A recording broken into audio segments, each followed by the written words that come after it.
We are off. Good afternoon, everyone, and thank you for being here. And for those of you who were originally registered for the session in July, thank you for coming back to join us today.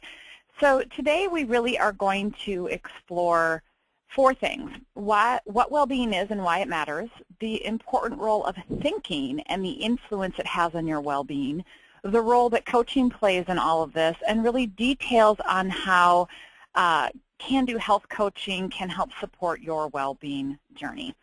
So let's start with exploring this whole idea of well-being. Two leading researchers from the Gallup organization teamed up a couple of years ago and did research in 150 countries. And what they found is that there are 5 universal elements of well-being that you see listed here. And these 5 are interrelated with each other. You can't just separate them out. The first is career well-being, or some people will call this purpose. It's really liking what you do each day and having meaning and purpose in your work and your life. Social well-being is having good, strong relationships and love in your life. Financial well-being is managing your economic life well and is really more about having a sense of security with your finances than traditional measures of wealth. Physical well-being is having enough energy, both physically and mentally, to get things done each day that are important to you. So it's looking at it from a little bit broader perspective than we usually think of. And community well-being is feeling connected to the community where you live. And as I mentioned, each of these areas is interrelated. So you can't just focus on one area without impacting another. Yet our usual approach to well-being is flawed. We think we can just isolate and focus on one area of our lives, and then we wonder why we get frustrated and changes don't last.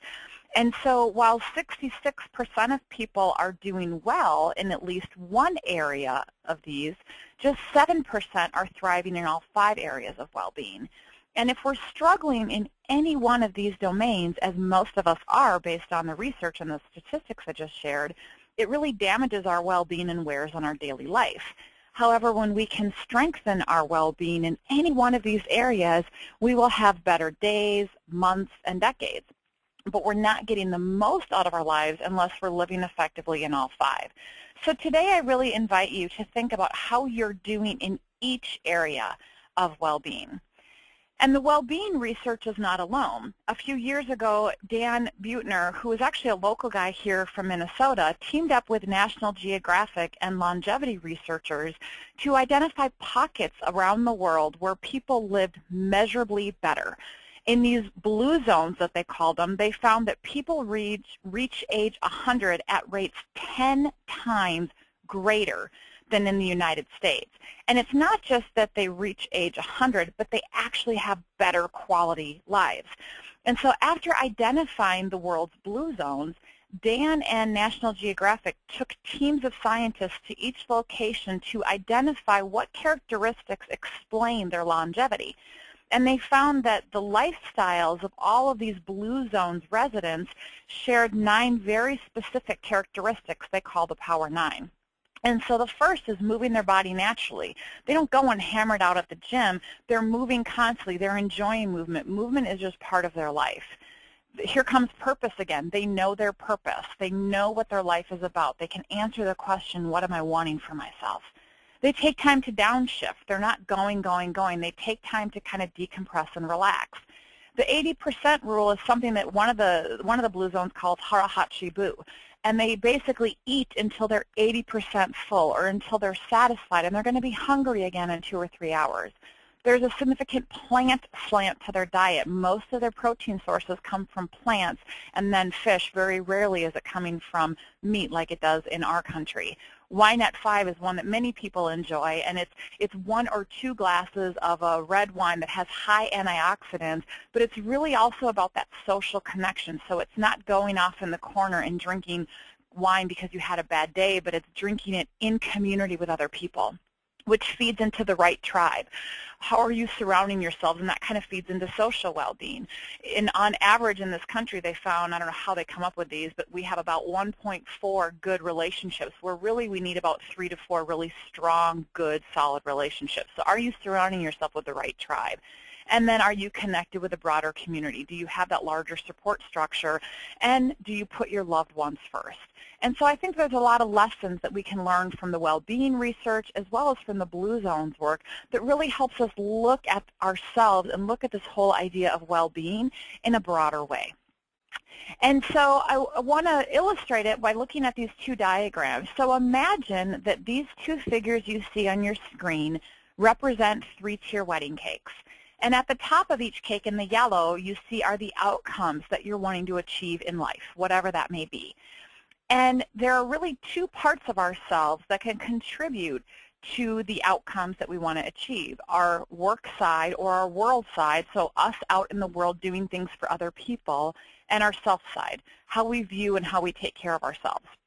And so if your mission was to get that cake in one piece to $1 million wedding, which cake would you ultimately want to be responsible for?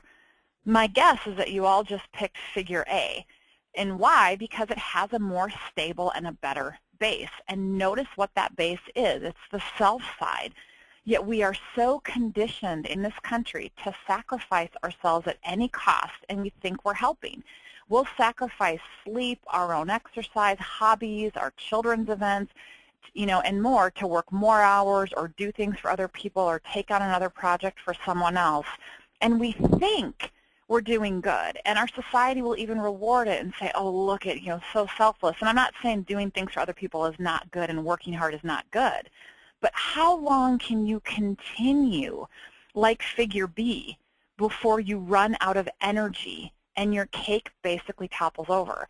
So in figure B, it doesn't mean you're not willing and wanting and have every intention of wanting to do great things out in the world and great things at work and achieving your purpose, but you don't have the capacity or the foundation to even make it happen because you've depleted yourself so much. And so you're probably not going to be having a long, thriving life like people living in the Blue Zones, for example, if you're continuing like figure B. And ironically, this is a totally different body of research than the well-being work, but these researchers found that only 7% of the population has a wedding cake that looks like figure A. And what's interesting is only 7% of the population is thriving in all areas of well-being.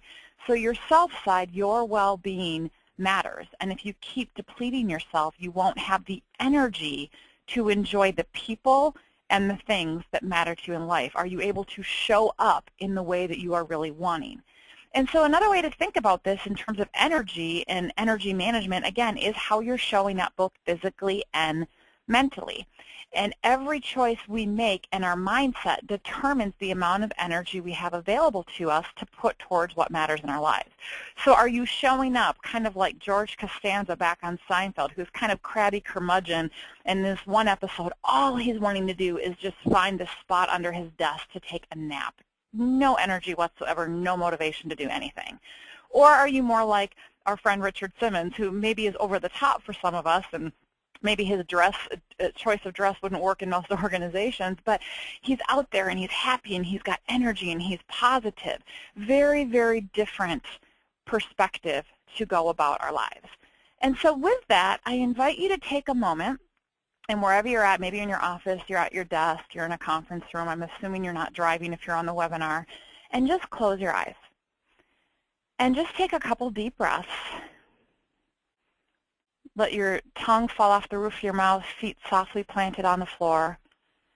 And I invite you to just fast forward a year from now, 5 years from now, whatever that might be out into the future. What does your best possible future look like for you when you consider your whole self, when you consider all areas of well-being? Notice what types of things you're doing in your best possible future. How are you spending your time? Who are you spending your time with? How are you feeling in that space?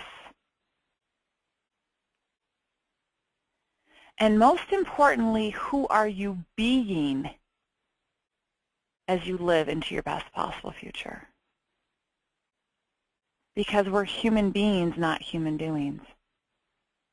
And just notice what that best possible future looks like for you. And keeping that in mind as we continue, if we were in person, I would do a little bit more with that, but just kind of keep that in mind for a second.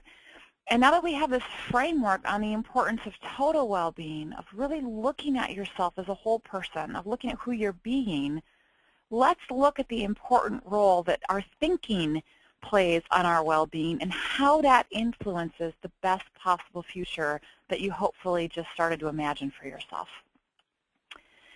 So there's something we call the frame in coaching, and you start in the upper left quadrant with C, how we see things. In other words, our attitude or our perceptions ultimately influences how we feel about ourselves, a situation, other people.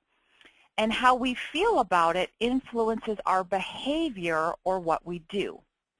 And what we do gets us something or results in something. And what we get ultimately reinforces how we saw it in the first place.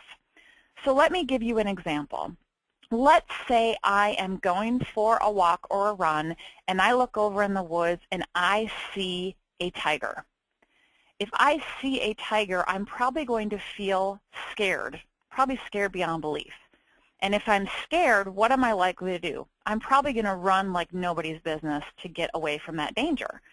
And what am I going to get as a result? I might get an adrenaline rush. I might get a sense of relief of, whew, that was close. What the heck was a tiger doing? Whatever it might be. And that's going to reinforce, wow, I just saw a tiger, crazy. On the other hand, let's say I'm going for a walk or run and I look in the woods and I don't see a tiger, but instead I see a cardboard cutout of Tony the tiger. I'm probably not going to feel scared. I'm probably going to feel very differently. I might feel amused.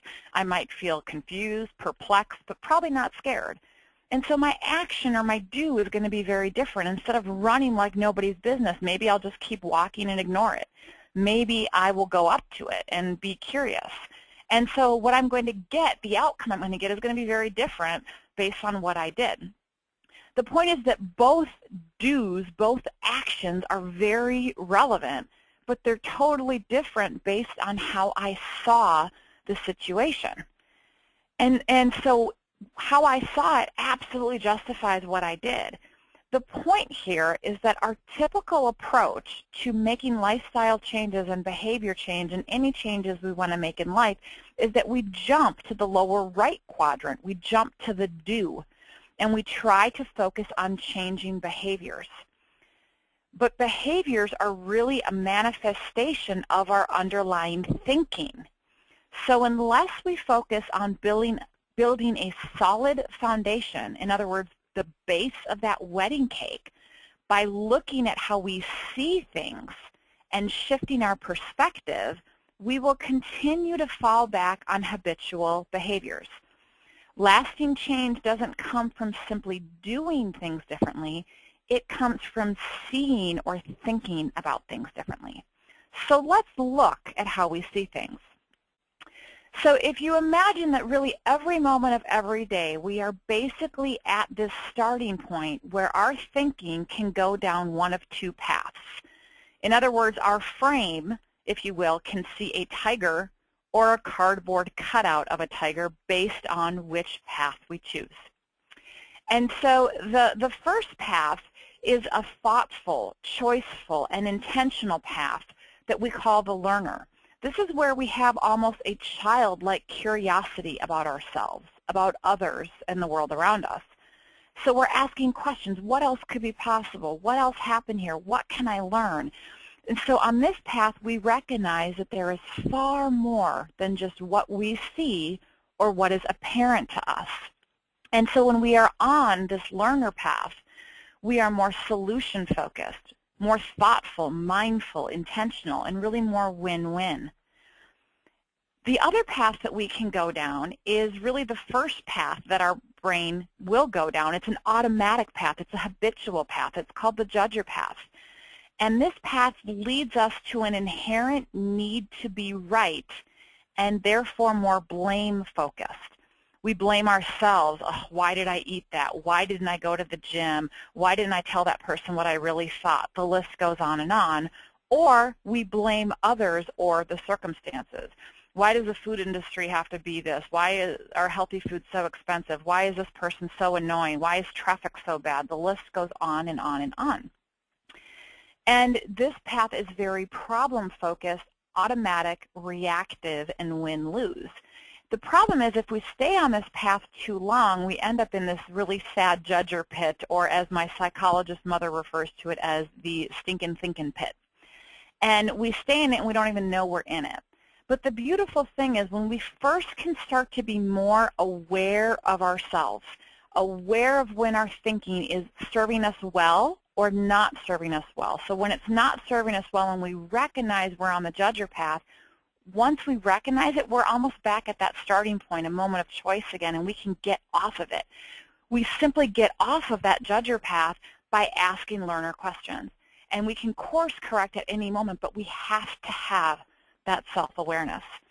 So with that, we're going to actually take a short poll to make sure you're all awake. I know it's lunchtime, and just to kind of get a pulse of where you all are at when you think about this whole idea of thinking. So I'm going to let Lisa run the first poll for us.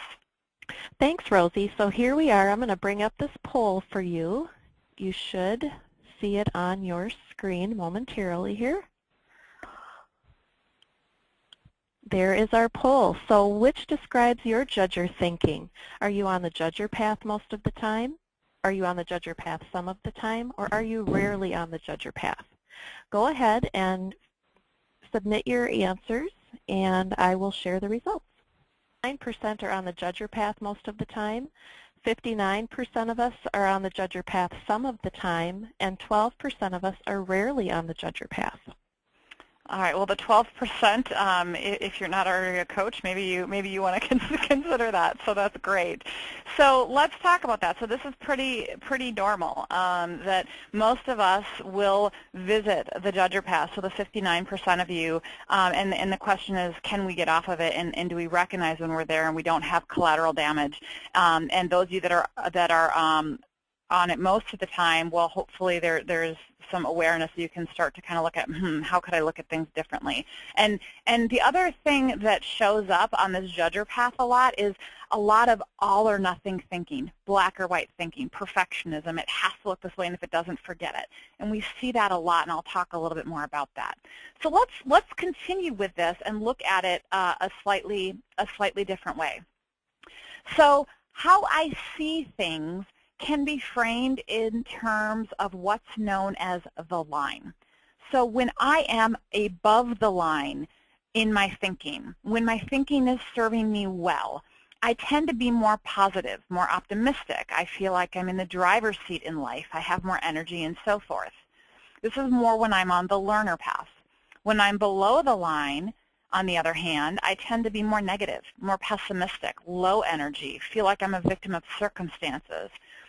Or in other words, this is more like the judger thinking, or when my thinking is not serving me well. So one way that we can be really aware of when we're above the line or below the line is noticing how other people show up for us when we are above the line or below the line. So I'll give an example, and I usually use this example, but many of you can probably relate to this. So when I am above the line in my thinking, my husband is funny, he's awesome, he's an awesome father, he's my best friend, he helps around the house, and the list could go on for miles. When I'm having a below-the-line moment or day, he's annoying, he doesn't do his share, I do everything, he's lazy, the list goes on and on as well. I'm not married to two different people. It's my perspective. And so the difference is our thinking in that interaction or how we see things. The other person is not different. And so it's really being aware of when people are really annoying stuff to you, it might be, where's my thinking, right? And not saying people are never annoying, but more often than not, when we are below the line, people show up very, very differently for us versus being interesting and curious and fun. They're everything but that. And so what's interesting is we know that when we go below the line, there are things in our life that can act as almost a trampoline that spring us back above the line.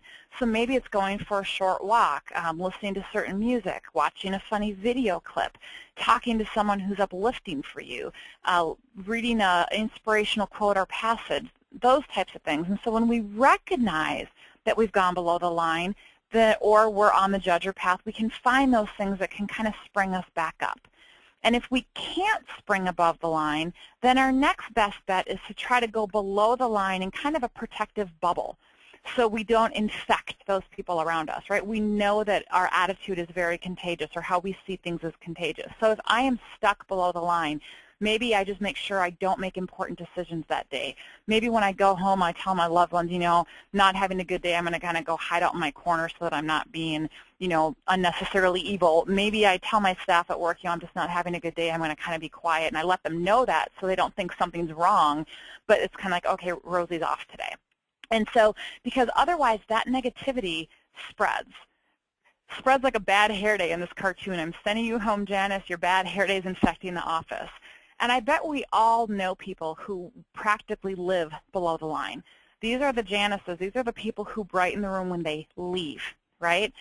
But even those who pretty much live above the line, those of you who, the 12% that said, you're rarely on the judger path, so to speak, we still have times where we go below the line, where we visit below the line, where we visit the judger path. And life is full of invitations to go below the line. It's really just a question of whether or not we accept that invitation. And so in keeping the frame and the line in mind, what is it that allows some people to thrive in life, to get back above the line, to switch quickly and get on that learner path while other people struggle? Well, research has found that the top 20% of people, or those who are thriving in life, are more on the learner path, and recognize when they're not. They get themselves back on the learner path. It's not that their thinking never goes below the line or their thinking never goes on the judger path. The key is they recognize when this happens. I know my thinking isn't serving me well right now. I know I'm below the line. I know I'm on the judger path. And so then I either go in that protective bubble or I do things to help bring me back above the line. Bottom 80 people, on the other hand, don't recognize when their thinking is and isn't serving them, and they continue to just focus on doing differently without being different, without seeing things differently, without shifting their perspective. That's the big difference of people who are really thriving in their life versus those who are struggling. And so continuous growth and learning is really essential to living powerfully and thriving in life, to being a top 20 versus a bottom 80 individual. It's very easy for stubborn habitual thinking to lead to being stuck in a rut. And so we really have to be curious and have a childlike mindset. As human beings, we are programmed for continuous learning and growth, but we are also tremendous creatures of habit. However, just because we've always done something a certain way doesn't mean it makes sense today. So I invite you to ask yourself if your habits are serving you well. If they're not working, perhaps it's time to change them, which I know is easier said than done. There's a great saying that says the only difference between a rut and a grave is the depth of the excavation. And so let's talk about how do we really start to change those habits, and why is it so hard? So in thinking about breaking out of ruts and making life changes, it's important to be reminded of the basics of human development. So for example, if you think about a child learning to walk, it takes on average, let's just say around 12 months. Maybe for some kids they're walking early at 7 or 8 months, and some take longer. Or think about learning to ride a bike, learning a new language, learning algebra. Any of these things, you can't sit and listen to a 1-hour webinar or attend a 1 or 2 day intensive workshop, which is what we'd love to do in adult development, some people away and cram stuff in, and expect to learn any new skill that's going to stick. And so why do we think that changing habits and lifestyle is any different? And so let's keep this in mind as we look just briefly. Bear with me for a moment as I use this example of the baby learning to walk to illustrate why having better thinking is so critical to change. So I'm going to talk about 4 regions of the brain very, very briefly. The prefrontal cortex area of the brain is really kind of this holding area. This is where our working memory is stored. This is where we first compare ideas and perceptions to other information. It's a highly energetic part of our brain. That's where we're functioning. We have creativity and verbal fluency and emotional control. It's higher level brain functioning and really good decision making. It's frequently engaged when we encounter something new. It gets kind of fired up and we're all excited about something. However, it can only store a very small amount of information at any one time, and it also fatigues very easily. Then we have this area of our brain called the basal ganglia, and they are deeper in the core of the brain. And the basal ganglia are stimulated by really routine, familiar activities. They form and store long-standing habits. And so the typical way people behave is deeply rooted in the basal ganglia. And in routine activity, the basal ganglia can function extremely well without conscious thought. So for example, think about riding a bike. It's kind of like once you learn to ride a bike, you don't forget it. I think about driving a car. How many of you can probably think of times where you have shown up a place and you're like, I don't even remember driving. You've just done it. You've been on autopilot. And so if we just start with these two for a moment, let's look back at this process of learning to walk. So what happens is I'm this child, or I'm learning algebra, but we'll use walking. And I'm taking in all of this stimuli from my environment. I'm seeing people walk, and I'm learning about gravity and sights and smells, and I'm taking in all of this stuff, and my prefrontal cortex is almost on overload. And I have to be able to kind of pause for a second and kind of take all that stimuli and bring it through like a filter, where I kind of have this increased self-awareness and say, I'm taking in all this stimuli and information, and what is that telling me, and what am I noticing about myself? And I'm noticing, wow, if I distribute my body weight this way and hold on to a chair, maybe I might be able to get up. Well, boom, that doesn't work, and I fall down. Now I have a whole new set of information and stimuli, and I try it again, and I try it again, and I try it again. Every time I take in stimuli and information, I pause. Very important piece here. I pause and I kind of filter it and have that increased self-awareness and say, what is that telling me about me? What am I noticing about myself? And then I take what I'm noticing and learning and put it into action. Every time I do that, I lay down something that's called myelin in the brain. It's kind of like PVC piping, a whole piping system. And I keep laying down more and more myelin, laying down new neural pathways until all of a sudden it all comes together and clicks. And once I start walking, try to get me to stop. Unless I've had an illness or injury to the basal ganglia in my brain, I'm going to keep doing it. In fact, traumatic brain injury patients will keep unfolding old habitual routines as long as that basal ganglia is in place. And so you don't have to think about walking anymore. And so unless we intentionally go through that process again and lay down new myelin, it's really hard to change habits. This is also, if you've ever tried to change someone's gait or how they walk, it's really hard because it's very, very deeply rooted in habit.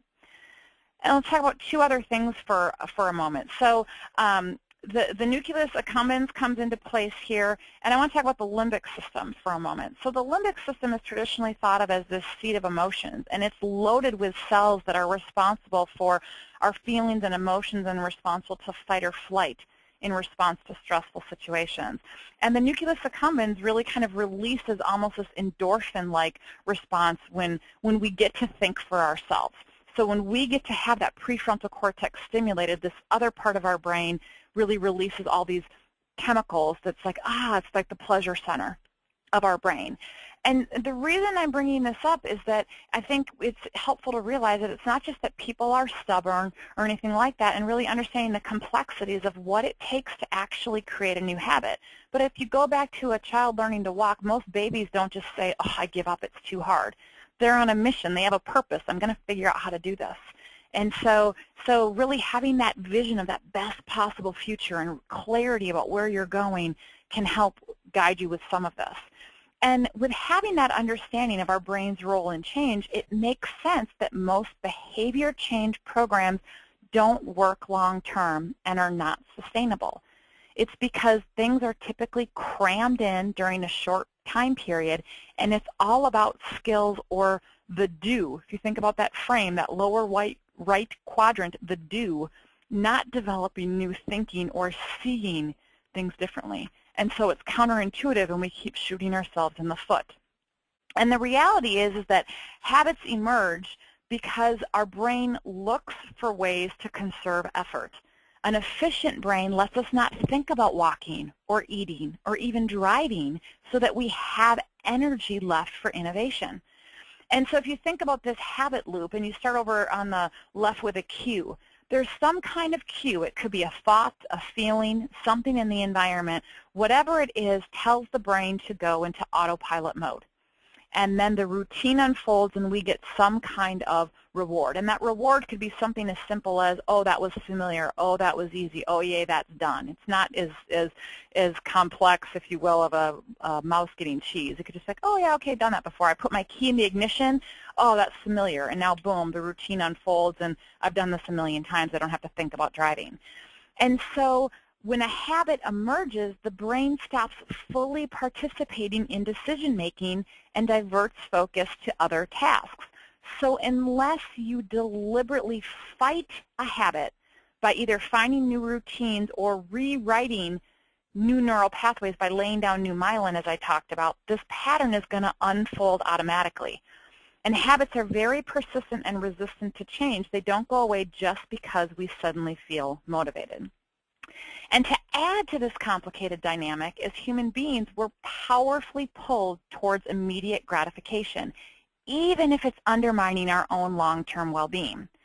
And when we're run by the more primitive parts of our brain, we become very short-term in our perspective, and it's more often than we typically realize. And research from Harvard has actually found that the remedy to this whole complexity in this situation is to rely more on our prefrontal cortex and learning to better regulate our emotions, which begins with gaining more control of our attention or having greater self-awareness. That's the key to all of this. And so the good news is that when we do that, we can learn to be far more conscious and intentional in our behavior. In coaching, we call this phenomenon the gremlin. We like to give it simple, cute names.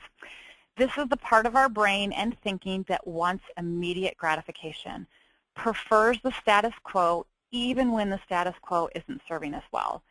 And the beauty of the gremlin is that once we become more aware of our thinking, the gremlin kind of ceases to have power and the hold on us than it once did. And so I love this quote from Zig Ziglar: the chief cause for failure and unhappiness is trading what we want most for what we want now. And so when we can pause in that moment and we have that initial habitual knee-jerk reaction, immediate gratification, we can say, okay, hold on a second. Is that coming from my best thinking, or is that coming from my gremlin? And now we're back at a moment of choice again, and we can go down a thoughtful learner path rather than a judger path if we choose. And the reality is that if we want to make any lasting changes in our life, we have to disrupt ineffective thinking that got us to our current state in the first place. So now that we also have a framework on the importance of thinking, let's explore how coaching fits into this picture. So the word coach actually dates back to the 13th century and comes from the town of Koch, Hungary. So it's spelled K-O-C but pronounced coach. And the people in this town built carriages called coaches or stagecoaches. And if you think about what a coach is, it's a vehicle that moves people from where they are to where they want to be. And so most people think of a professional coach in a similar way, as someone who supports them to get to another level, another place, another experience of themselves. And the important thing is that coaches elicit, they don't tell. So today I'm telling a lot. In coaching, we do less of that. Coaches are trained to listen to you fully. And as a result of their listening, they ask you powerful questions that are designed to make you stop and think, to hit that pause button and become more self-aware, more aware of yourself, your situation, and where you're headed. Most of the time, it's our thinking about our choices that gets in our way. So coaches are trained to help you bring better thinking into your life so you can create results that are important to you. And so when we think about this paradigm that coaching falls under, if you think about, first of all, a paradigm of helping. Helping sounds good and we mean well, but if you think about helping, it inherently implies that you are weak. Here, let me help you. you are weak, you don't have enough knowledge, etc., or I know what's best for you, so I'm going to help you. Another way we could look at this is fixing. Fixing is kind of, you're broken, you're doing it incorrectly, you need to change, you should do it this way, you should eat better, you should move more, you should blah, blah, blah. In other words, I know what's best for you. That's not where coaching sits. Coaching comes from a place of service, where I see you as whole and complete, and you have infinite resources inside of you, and that you know what's best for you, that it's a partnership, and that you are the expert in your own life, and that we work together in here. Let me support you. Very different place to sit in. Coaching also takes a slightly different perspective when it comes to typical health goals. So we're going to check in and make sure people are still with us and alive. So we're going to take one more short poll as it relates to goals. So Lisa, take it away. All right. So here's our second poll. And taking a look at these statements, would you say that these statements are goals? Go ahead and cast your vote. Let us know if you think these are definitely goals. Are they not, or are you not so sure? And so what the do we have results are 50% said that yes, these are goals. 42% of you said no, they are not goals, and 8% have no clue. All right. So we're kind of 50-50 almost. Well, good. So the 42% of you, perhaps you've been to some of our things before, which is great. So let's look at the coaching perspective of these. This is another difference of the can-do coaching that we have. So we would say that all of these statements are actually what we will call strategies. Strategies that you are hoping will provide you with something. These are in the doing box of the frame that we discussed earlier. And so if you think about what we would call your true goal, it's the answer to what are you wanting is not a verb, I want to lose weight, I want to exercise. It's more of a noun. It's a state of being. I'm wanting energy. I'm wanting confidence. I'm wanting peace. These types of things. And so what we do is support our clients in backing up to the seeing box and clarifying what that something is that they're wanting. That's your true goal. So for example, let's say you wanted to lose weight. Well, you know, again, this is oversimplifying it, but, you know, what are you wanting for yourself as you think about that? Well, maybe you say, gosh, I want more confidence. I want to feel better in my clothes. I want more energy. And as you are exploring this, and after some support in exploring this, let's say you decide it's really about having energy. Well, now that you have clarity that what you're wanting is energy, it's easier to bring that clarity into your life to guide your choices, because there are many things and behaviors that impact your energy. Who you spend your time with, how much sleep you have, the foods you eat, all of that. There's so many things that impact whether or not you have the energy you're desiring. So your coach helps you identify and gain clarity about what your true goal is, and then creates a space for you to find better thinking around that.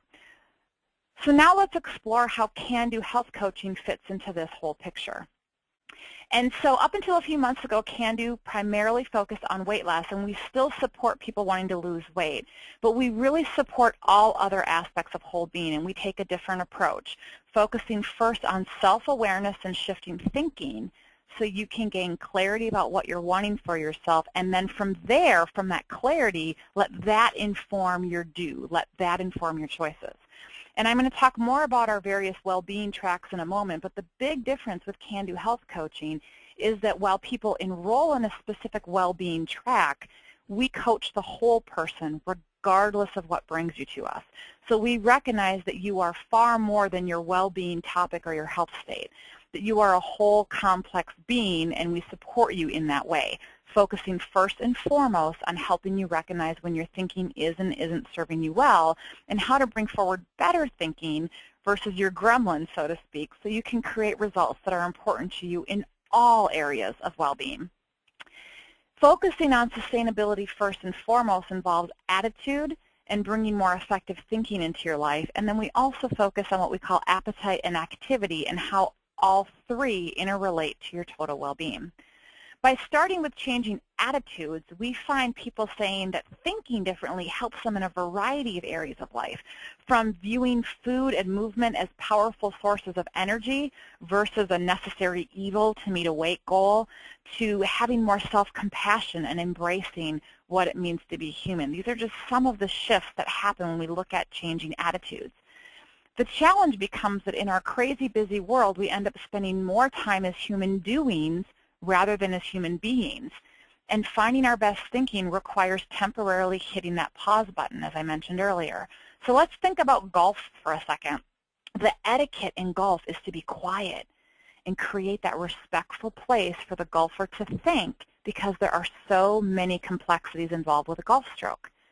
Our lives are no different, yet we tend to interrupt people, not create a space for ourselves, etc. And we strengthen our resiliency, our overall well-being, or that self side of our wedding cake, so to speak, by pausing and creating space to find our best thinking. Another easy way to think about this is something called WAIT, or why am I talking?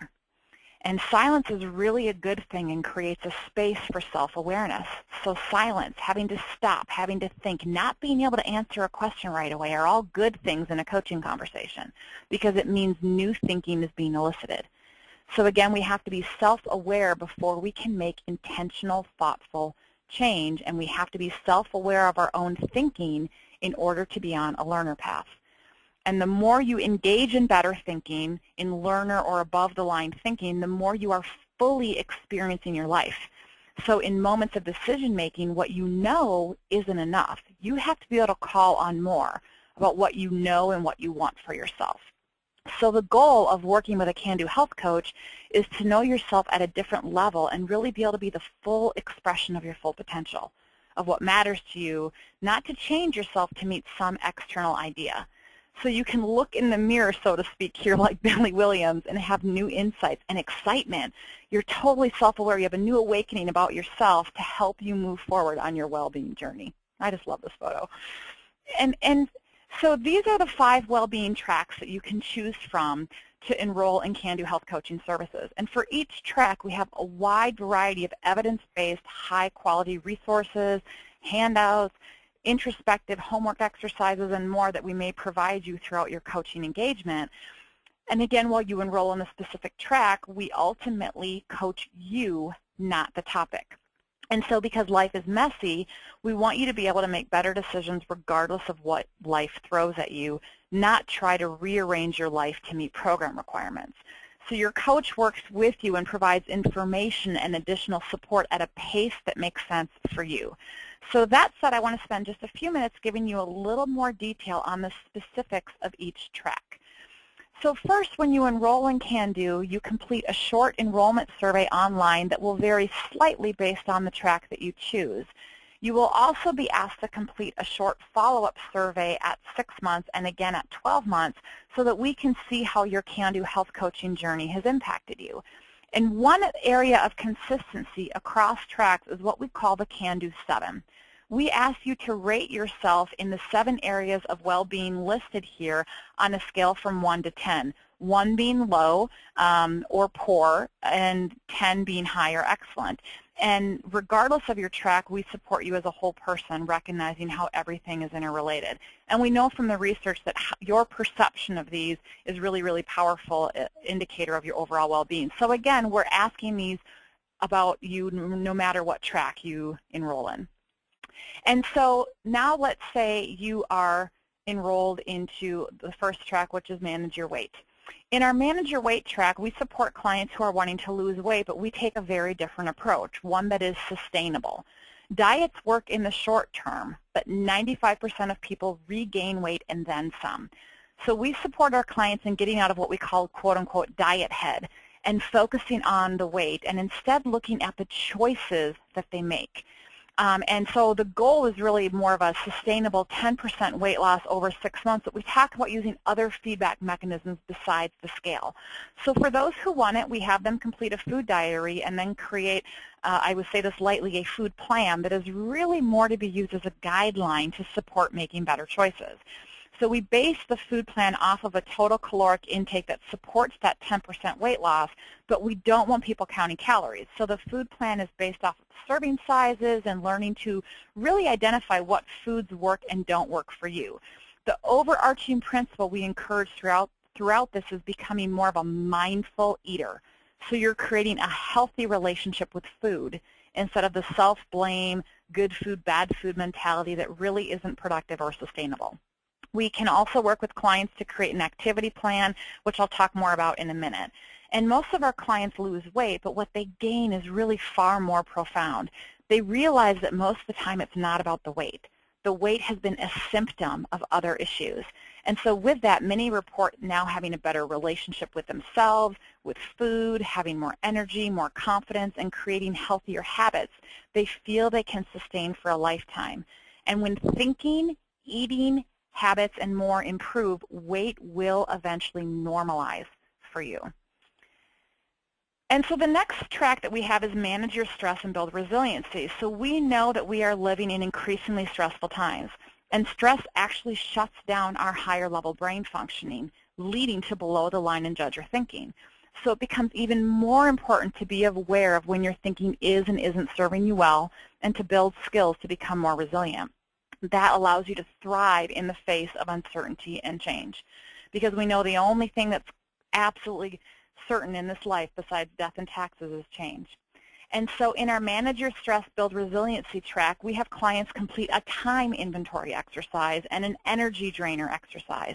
It's kind of like a food diary as a get real challenge to recognize where your time goes and how much time is being sucked up by things that drain your energy. We also have many introspective and interactive exercises that we use to support clients in shifting their perspective, so they really can get back in the driver's seat of their life and create balance that works for them. And for people who may not want or need to change their weight, but simply want to eat better or improve physical activity and live a healthier life, we have our Explore Healthier Living track.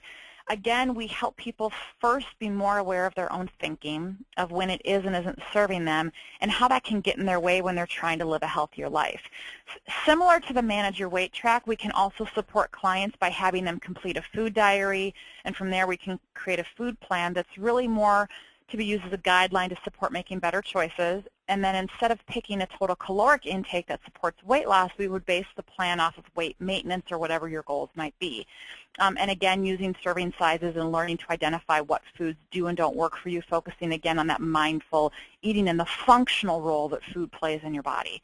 And so the overarching principle we encourage throughout this is really being more mindful, really understanding what foods do and don't do in your own body.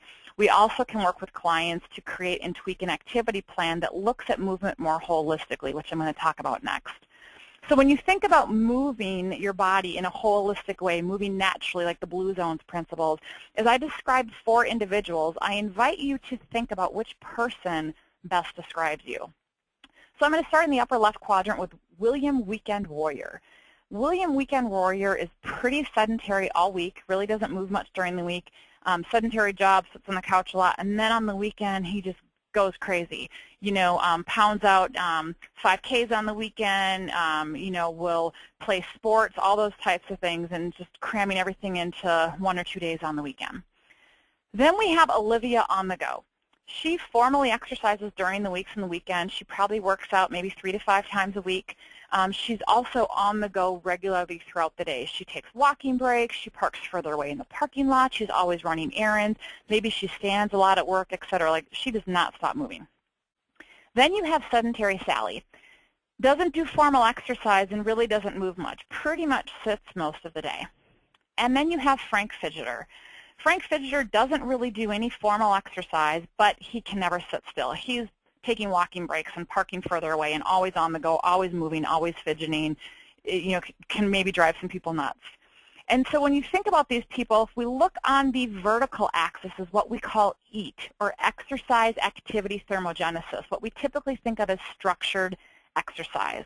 And on the horizontal axis is something called NEAT, non-activity exercise thermogenesis, which are really more of those daily living tasks and general movement throughout the day.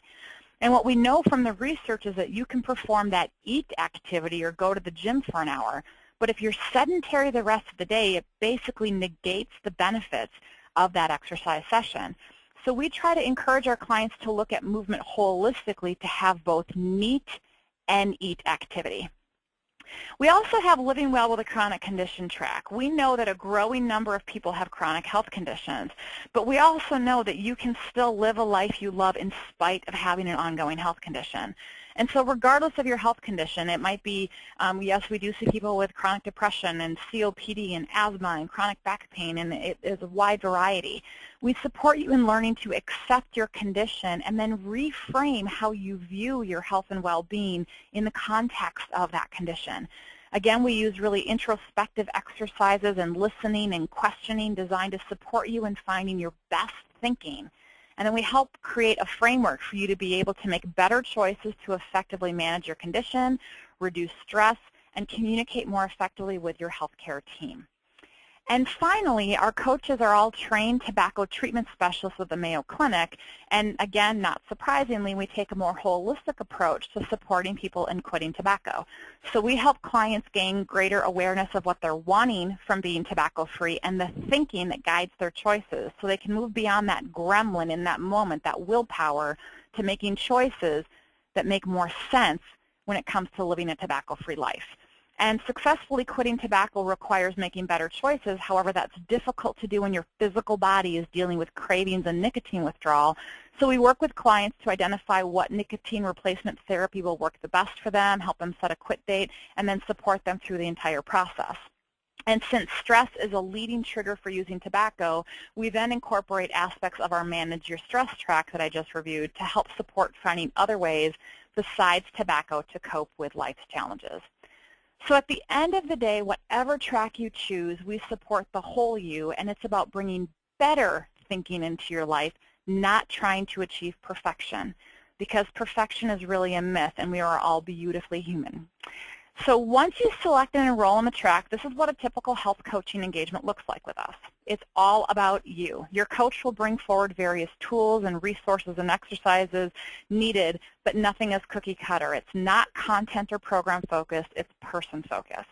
And so we do 6 months of highly personalized coaching, 3 in-person sessions. The initial session is really clarifying what you're wanting. We do some assessments. It's really helping to frame the entire coaching engagement and coaching relationship. And then we meet again at the midpoint. We check in, we repeat an assessment, and we meet again at 6 months. And then there's optional coaching monthly thereafter. And in between these in-person sessions, we phone coach every 2 weeks for about 20 minutes. And we ask people to do some reflection. So it's very involved in you getting in the driver's seat, that Billy Williams being self-aware and being able to make sustainable changes. And the schedule varies a little bit for the Become Tobacco Free track as we increase the frequency of sessions to provide extra support around the quit date. But this is what a typical engagement will look like. And so if you're wondering who can benefit from Can Do Health Coaching, it's basically everyone. The fee is $350 for 6 months of coaching, really a year, because you have that optional 7 to 12 month monthly coaching, which is really a bargain, because if you would pay more than that for 1 month of coaching with a life coach, and it's the price of about 2.5 lattes or so per week at a coffee house. We also do accept payment plans, and if you complete the survey in the link that Lisa mentioned you'll be getting, you will actually get a coupon that will give you $50 off the fee if you enroll within 2 weeks.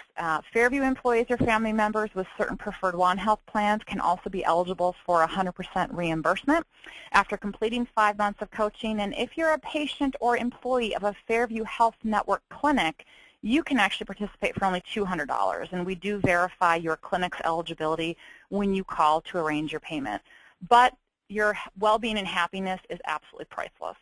So I know we have a couple of minutes left, so the formal part of our presentation will come to a close. And so would love to hear what's opening up from you. This is kind of a way we wrap up with coaching, but also questions that you have and what more you're wanting to know about Can Do Health Coaching. So we'll open up the questions. Okay, so if you have any questions, you can go ahead and type them in the questions panel. And I see a couple coming in here. Excellent. First question, Rosie, where are the in-person coaching sessions held? That is a great question. The in-person coaching sessions are held at a variety of places. So we see people at our offices at Fairview Physician Associates in Edina. We also see people at the Fairview Egan Clinic. We see people at location Stinson Boulevard, but we also have traveled to various locations throughout the metro. We've gone to University of Minnesota locations. We've gone up to the Blaine Clinic. So we really try to make this as accessible as possible and work with you to find a location that would work best for the in-person sessions. Great. The next question, what if I start a track but then realize I want to work on something else? How do you handle this? Well, again, it really becomes a non-issue because we don't coach to the track or the program content. We coach to the person. So I'll give an example. We have a lot of people who will start, because our history with weight management, will start with the Manage Your Weight track and then realize that their lives are in upheaval and what they're really wanting is support that would fall along the lines of what we might do in the Manage Your Stress. It doesn't really matter because we coach whatever happens for you and where your life is at. We coach you as a person. So there's no need to officially switch tracks. We coach you and bring in the resources that I guess we need. Great. Next question. I understand you offer wellness lunch and learns. Can you expand on this offering? Yeah, we didn't even talk about that in here. Yeah, we do lunch and learn. So we have on our website you'll see lunch and learn request form, and for businesses, organizations, we do lunch and learns that have a very coach-like feel under the main buckets of attitude, appetite, and activity. We've been getting great responses for them. We do them for $300 for organizations, and if you're within Fairview, we actually do them for free for the various clinics and departments within Fairview. You can just fill out a request. Okay, and can you say more about the test drive? What is a test drive? Yeah, someone's been on our website. Good. Yeah, the test drive. So if you're not sure if coaching is right for you, at the end of the day, we want this to be a fit. And so you can, on our website, which you see here, candohealth.org, you can actually select enroll in a test drive, and one of the coaches will call you, and it's basically a 30-minute phone conversation where you get to try out what the coaching is like and see what you think and see if it's for you. So you get a free coaching session and you get to try it out. Great. And final question here, what are the ages of participants that you serve? Wow, we have the whole gamut. We have clients as young as 15, 16 years old. With that, a parent has to come to sign the coaching agreement and obviously payment, but we do have them involved. If we're going to start getting into talking about anything having to do with meals and stuff, we might want the parents involved because they play a huge role, but if it's stress or other things, we don't necessarily need the parents involved. And we have clients all the way up to the age of about 74. So everything in between. Great. Any other questions? I think we've covered all of them. If that's it, then we will conclude our webinar at this time. We do want to thank you again for joining us for today's webinar. In closing, please remember to complete the webinar evaluation survey that you will receive via email. We would appreciate your feedback on today's presentation. Everyone who completes the survey will receive $50 off Can Do Health Coaching Services. And if you're ready to start Can Do Health Coaching, look for the enrollment link in the follow-up email as well. On behalf of Rosie and the Can Do team, we'd like to invite you to our next Can Do webinar, Live Well with a Chronic